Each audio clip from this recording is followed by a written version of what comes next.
She wasn't like, oh, not now type of thing, you know. It was like, okay, yeah, you want a picture? Okay, sure. Or if somebody would show that they were like, oh, they wanted to get an autograph or they wanted to come and say hello to her, she would welcome them. Hey, come here, you know.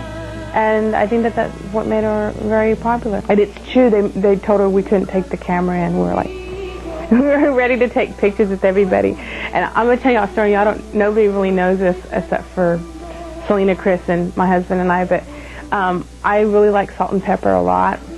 And they were walking, and it was during a break, a commercial break, and they were walking up the aisleway.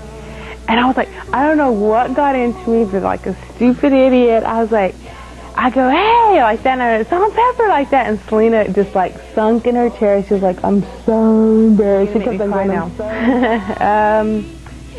We would spend a lot of time when we were on the road in my bunk, and it's a small bunk, and I'm a big girl, and she would squeeze in sideways, you know, and we would talk, and she would tell me what she was doing with her business, and, you know, just life, just things about having children, you know, that whole thing. I miss that.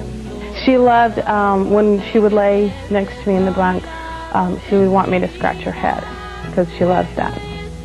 So that's what I miss the most. She's doing a lot better. She is. She has her good days too.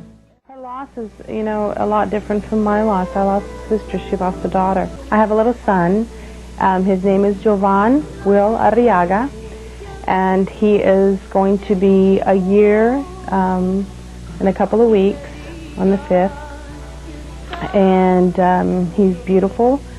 He weighed 10'3" when he was born. I had a big baby, and he was 22 inches long, and it's just awesome. Great thing there, I try to look at the positive. That the positive side is that I have tons of footage to show him of who she was, and I have her music.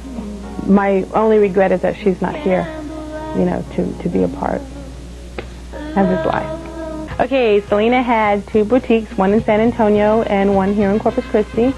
And when she passed away, I felt that I was the one to step in her shoes and try to take over and see what I could do, because, you know, those times in the bunk, you know, she would talk to me about what she wanted for her stores and what her visions were as far as her dreams or as far as her business, where she wanted to take it. Her main goal was to have her line of clothing in major department stores.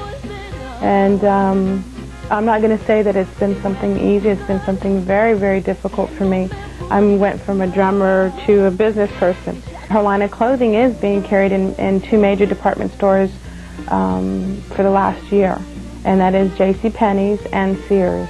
I know that it's in the Virgin Islands, a company by the name of Peachtree, and I'm very, very pleased. It's over $40, so it's targeted at the average consumer, which I know that Selena would be really excited about, because that's where she originally had gotten a designer to work for her, and the clothes were at a higher price point, and you know, that whole thing about her setting up shop in Mexico, that was what she was trying to do, to be able to bring down the price point for the average consumer so they were able to wear it. Her thing was not so much to make a killing money-wise, but just the fact that everybody was wearing her line, or that it was out there available for everybody. So I'm really, really happy. Not one, to be able to continue what she started, but for me as well, because her dream has become my dream. Well, I'm going to school. I've always had this little, you know, knack, I guess you'd say. I like to cut hair and stuff and do nails, and so I'm going to get my license in that, and I think it's something for me that I've always wanted to do, and I think that this is the time. If I'm going to do it, I better do it now.